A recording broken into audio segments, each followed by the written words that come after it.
Yun. Good morning, guys. Aga. Oras 4:59. Mag-alas 5 na. Kailangan ko nang pumunta ng Shell Fairlane. Kasi usapan namin alas 5. Tapos pag late, manlilibre ng kape. So sana ako yung mauna. Good morning, guys. Yun, ito na yung inihintay natin na rides. Woo! So papunta kami ng Marilaki ngayon. Breakfast ride lang. So yun, tatlo lang ata kami ngayon eh. Hindi available yung iba. So yan, dito na kami sa meeting place namin, Shell Fairlane. Yun, hintayin lang natin sila dito, guys. Good morning. Parang ang sarap na mag-breakfast dito. Sige, guys, hintayin muna natin sila. Tayo yung nauna. Free coffee secured. I-update ko kayo ulit, guys, kung nandito na sila. Guys, time check 5:50 na. Di ako aware na mamumove pala ng 6 AM. Ganda ng usapan. Tara. So yun na nga, guys. Paalis na kami. From 3 naging 2 na. Ito na, isa ko kasama, si Kuya RG. Let's go. Okay. Tara. Di ako na-inform, guys. Alas 6 pala yung call time namin. Okay lang. Tuloy pa rin natin.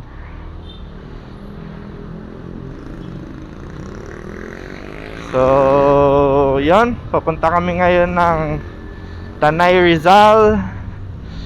So, andito pa kami sa Marikina. Time check 6:23 AM. Woo! Alas 5 usapan.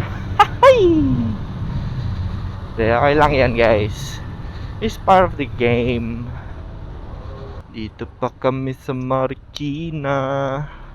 Yan, kasama ko pala si Kuya RG with his PCX 160. Right, and gamit ko naman for today's video is my Kimco KRV. So tara, guys, samahan nyo kami ngayon papuntang Tanay, Rizal. Woo! Let's go! Yun, pasok na kami ng Lilac Street. Then labas na namin ito is Masinag. Then dito daan pala kami sa ano, guys. Dito kami dadaan sa Kogyo. You know, sa mga gusto mag food trip, yan, pwede dito sa Lilac Street. Magkakatabi na yung mga kainan dito. Mag food trip, mag-date, yan, pwede kayo dito, guys. Lilac Street, Marikina. Yan, itong hilera na street na to, puro mga kainan to, guys.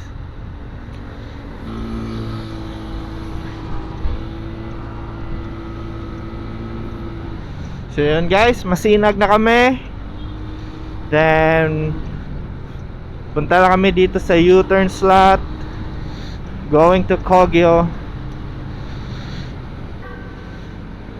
Grabe, ang taas na ni Mr. Sun. So Kogyo na kami, guys. So you know, medyo ingat lang tayo sa pagmamaneho dito sa part ng Kogyo kasi medyo congested tong area na to. So ayun, dahan-dahan lang tayo. Ayan, madami din mga nagbabike. Yan, mga paakyat yan ng Marilake. You know, lalakas pumadyak. Overtake lang tayo. So yun guys, update ko kayo ulit mamaya. Ayun na nga, medyo traffic na. Pero paglagpas lang naman dito na area guys, yan, ito yung sinasabi ko sa inyo na congested na area talaga. Kaya dahan-dahan lang tayo. Ingat-ingat lang sa mga biglang crossing, mga biglang overtake. Yan. Paglagpas na ito guys, yan, medyo maluwag na yan. Paakyat na yan ng Tanay. Ay, sana all. Sana nag-NMAX na lang ako guys. You know, Kuya RG with his PCX.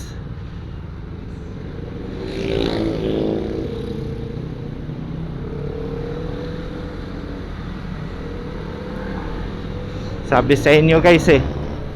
Oh? Sabi sa inyo, dapat nag-NMAX na lang ako eh. Ay nako. Sana all.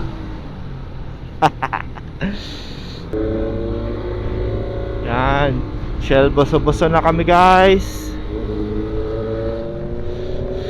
Paakyat na kami ng Tanay, Rizal. You know, boso-boso. Opya. Yon, Tanay na kami guys. Dito namin banking. Yan, natsarapan ko si Kuya RG oh. Tamang banking lang sa Gelly. Ala.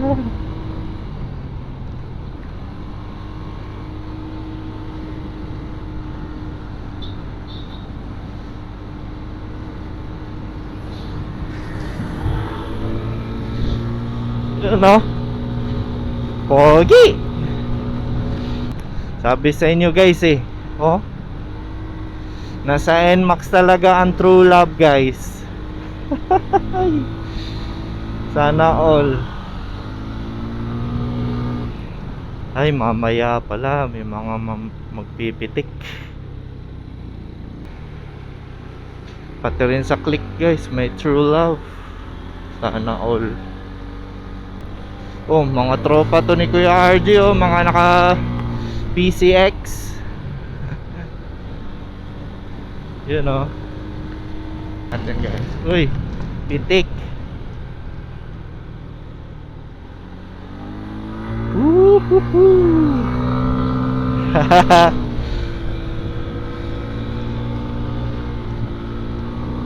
Pitikan tayo guys. Yan, kilometer 45 na tayo guys.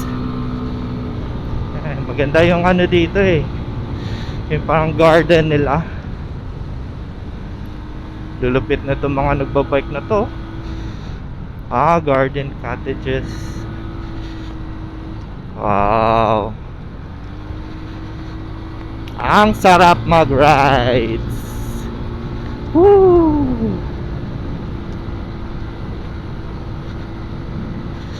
Jumalik ko po.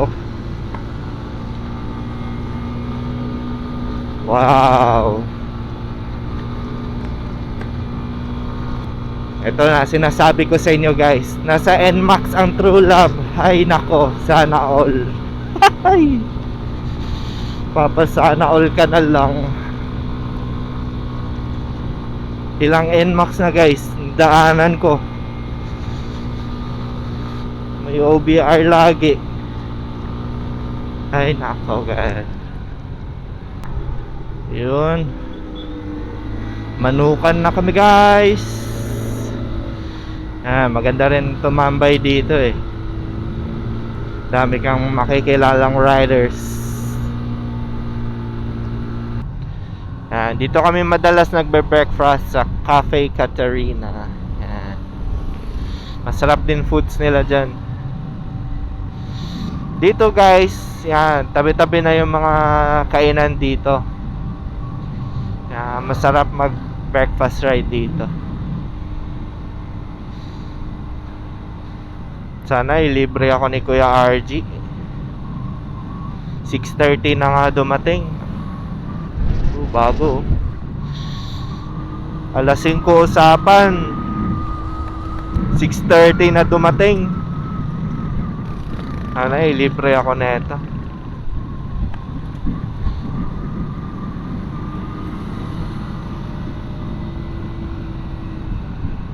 Yan, masarap din food nila dito guys sa Cafe Natividad. Yan guys. Thank you.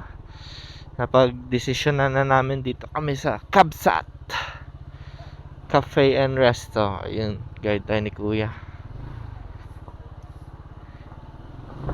Thank you. Pero parang dito tayo kumain ng nakaras. Oo nga. Okay lang.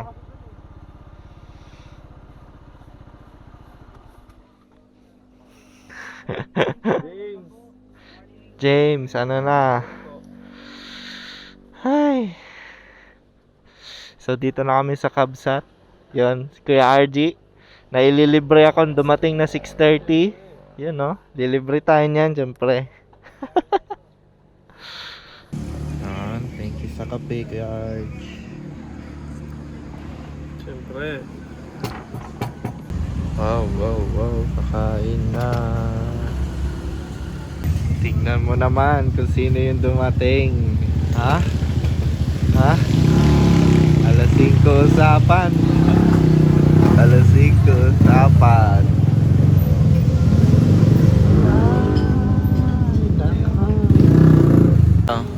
Anong oras na? Ha?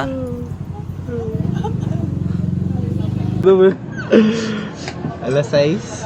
Alas 6? Hindi, mga 5:55. 6 na yun. Ayaw pong paano. Hindi, nagising na kasi ako 5:30. Di daw na tumunog yung alarm. Ako din, nag-alarm ako eh. Ano? Narinig. May maniwala kayo sa akin. Oh?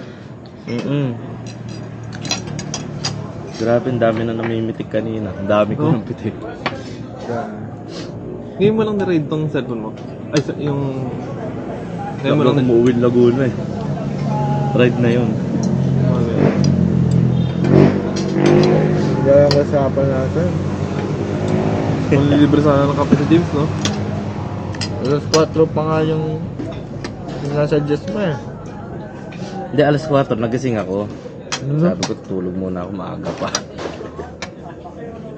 Tapos yun, wala na. Ay, kuya. Meron parang bagong daan dito guys, oh. Sila.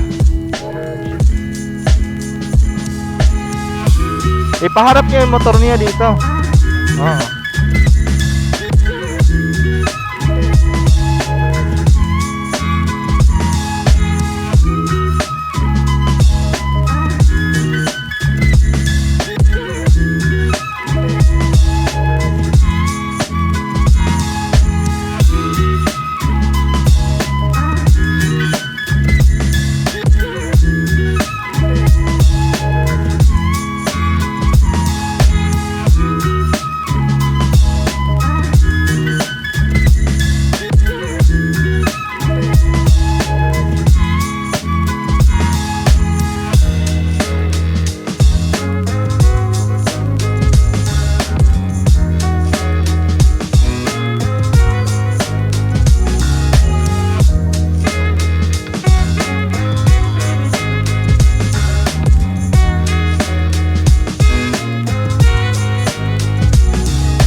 Okay na, let's go.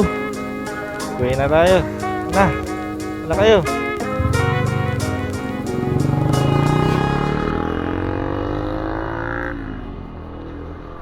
Ito, naiwan. Okay guys, pauwi na kami.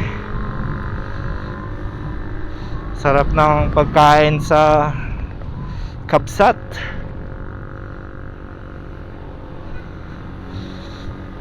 So yun guys, again, pauwi na kami galing Kabsat. Busog na kami lahat at nakapagkape. Si James buti nakahabol pa. Whew. Ililibre niya daw ako pang full tank. Ayun o, sakto, 2 bars na lang. So ayun guys, thank you ulit sa panonood.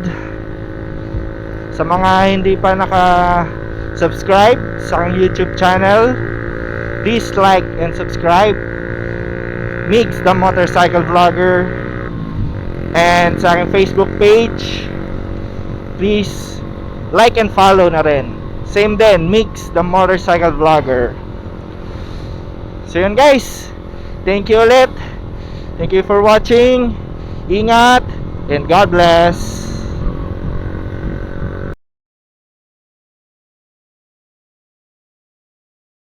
Kita ko na, langanin. Iwasan nyo yun, no? Hindi na ako nakaiwas eh. Ha? Hindi na ako nakaiwas. Hindi na, ang dami nyo eh.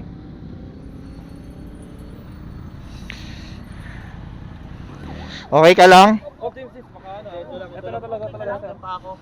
Dito na, dito. Maano lang to, nabugbog lang to. Kaya mo pa rin lumipat to? Oo, kaya ko. Pinapahinga ko lang.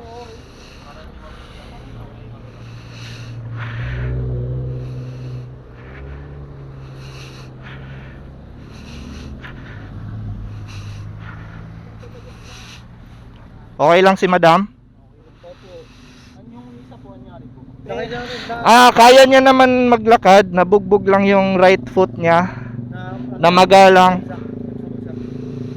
Pero yung motor na ano ba? Damage yung motor. Oh. Sabihin ko ba sa office? Sige, ano, parating naman na yung rescue. So, yun nga guys, no? So, nakita nyo naman sa video na na-involve sa aksidente yung tropa natin si James. So, ayun, kaya ko din pinost yung video para magsibing awareness din sa atin, no, natin mga riders na yun, lagi tayong mag-ingat sa daan. Hindi natin alam kung kailan mangyayari yung aksidente. So, ayun, magsuot din tayo ng proper riding gears. Sa ngayon naman, okay naman si James na ano lang, nabugbog lang yung leg niya na maga. Then dun naman sa kabilang party, yung nakabunggo kay James, which nag-overshoot sila. Tapos yun, sumakto na kay James tumama. So ayun, okay na din naman sila. And then nagkaroon naman sila ng pag-uusap ni James kung ano yung mga gagawin nila. So yun guys, no, patuloy tayo mag-ingat sa kalsada. Yun, ride safe.